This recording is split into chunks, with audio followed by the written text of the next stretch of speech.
আসসালামু আলাইকুম ওয়া রাহমাতুল্লাহি ওয়া বারাকাতুহু। হ্যালো, নমস্কার, আদাব, রাধে রাধে, হ্যালো এই শব্দগুলো আমরা বলে থাকি। যারা মুসলিম তারা আসসালামু আলাইকুম ওয়া রাহমাতুল্লাহ বলে, এবং যারা হিন্দু ধর্মাবলম্বী তারা নমস্কার বলে, নমস্কার এই কথা বলে তারা অপর ব্যক্তিকে সম্মান দিয়ে থাকে। এবং অন্য অন্য স্থানে তারা রাধে রাধে বলে, আবার কেউ বলে হ্যালো, আবার কেউ বলে হাই। এই শব্দ বলে সম্বোধন করে তার বিপরীতে থাকা মানুষটিকে।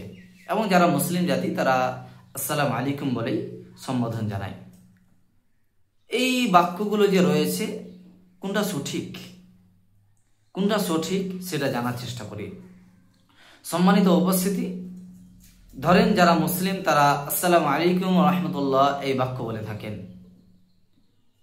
আসসালামু আলাইকুম ওয়া রাহমাতুল্লাহ এই বাক্যটি নবী মুহাম্মদ সাল্লাল্লাহু আলাইহি সাল্লামের মুখের ভাষা, তিনি বলেছেন।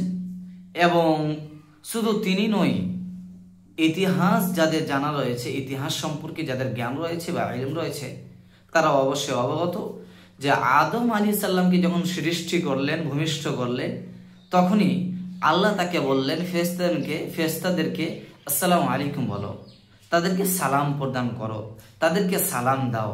এই বাক্যটি কে শিখিয়েছেন? আল্লাহ আদম আলাইহিস সালামকে শিখিয়েছেন।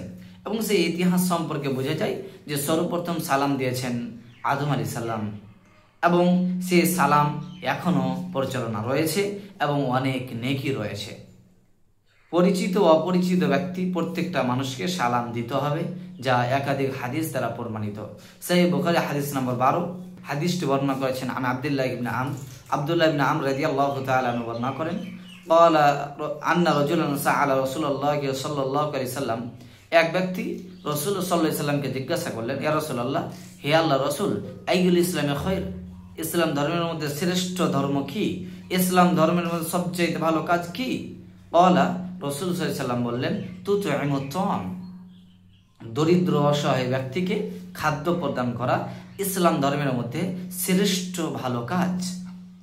তারপর বললেন, ওয়া তাকরাউস সালাম আলা মান আরাফতা ওয়া মান লাম তা'রিফ, পরিচিত ও অপরিচিত যাকে চিনেন যাকে চিনেন না প্রত্যেকটা মানুষকে ওয়া তাকরাউস সালাম, সালাম প্রদান করা ইসলাম ধর্মের মধ্যে শ্রেষ্ঠ ভালো কাজ। তাহলে আমরা বুঝতে পারলাম সালাম দিতে হবে, এটা নবী মুহাম্মদ সাল্লাল্লাহু আলাইহি সাল্লামের ভাষা, এবং আল্লাহ তাআলা আদম আলাইহিস সালামকে শিখিয়েছেন সর্বপ্রথম সালাম দিতে।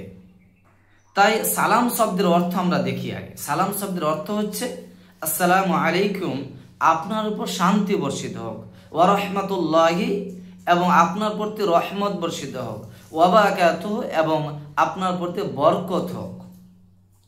তাহলে কত সুন্দর আমরা দোয়া পেয়ে যাচ্ছি, শান্তিও পেয়ে যাচ্ছি, রহমত আল্লাহ দয়াও পেয়ে যাচ্ছি, বরকতও পেয়ে যাচ্ছি। এবং যারা হিন্দু অবলম্বী তারা নমস্কার বলে সম্বোধন করে থাকেন। নমস্কার বলে যারা সম্বোধন করে থাকে, নমস্কার এর শব্দের অর্থ জানেন? নমস্কার শব্দের অর্থ হচ্ছে আমি আপনার মাথা ঝুঁকিয়ে পা ধরে নমস্কার, পা ধরে সম্মান করছি, তথা আমি আপনার দুই পায়ে হাত রেখে মাথা ঝুঁকিয়ে আমি নমস্কার করছি, তথা আপনাকে সম্মান করছি। একজন ব্যক্তিকে এতটা সম্মান করা উচিত নয়, এতটা প্রাপ্য নয়, নমস্কার বলা ঠিক নয়, কিন্তু আমরা নমস্কার বলে সম্বোধন করে থাকি। সম্মানিত ভিউয়ার্স যারা রয়েছেন, নমস্কার শব্দের অর্থ দেখুন। নমস্কার শব্দের অর্থ হচ্ছে আপনার পা ধরে মাথা নিচু করে, আসামির মতো মাথা নিচু করে আপনাকে আমি সম্মান জানাচ্ছি। একজন মানুষ এতটা সম্মান পাওয়ার অধিকারী নয়। আপনি কোনো মানুষের সামনে মাথা নিচু করতে পারেন না, কোনো মানুষকে আপনি সাজদা করতে পারেন না, অনলি ওয়ান শুধুমাত্র আল্লাহ তাআলাকে আপনি মাথা নিচু করতে পারেন, সাজদা করতে পারেন। কিন্তু আমরা নমস্কার বলছি তথা মাথা নিচু করে তার পায়ে হাত ধরে নমস্কার করছি। এটা একেবারে ঠিক নয়, কাম্য নয়, কিন্তু আমরা মুসলিম হয়েও করে থাকি। সম্মানিত ভিউয়ার্স, আমি বলতে যাচ্ছি যে আপনি মুসলিম হয়ে থাকেন তাহলে নবী মুহাম্মদ সাল্লাল্লাহু আলাইহি ওয়াসাল্লাম আখলাক, তার আচরণ নেওয়ার চেষ্টা করবেন। তিনি আসসালামু আলাইকুম ওয়া রাহমাতুল্লাহি বলেছেন, আমাদেরকে বলা উচিত বলে আমি মনে করছি।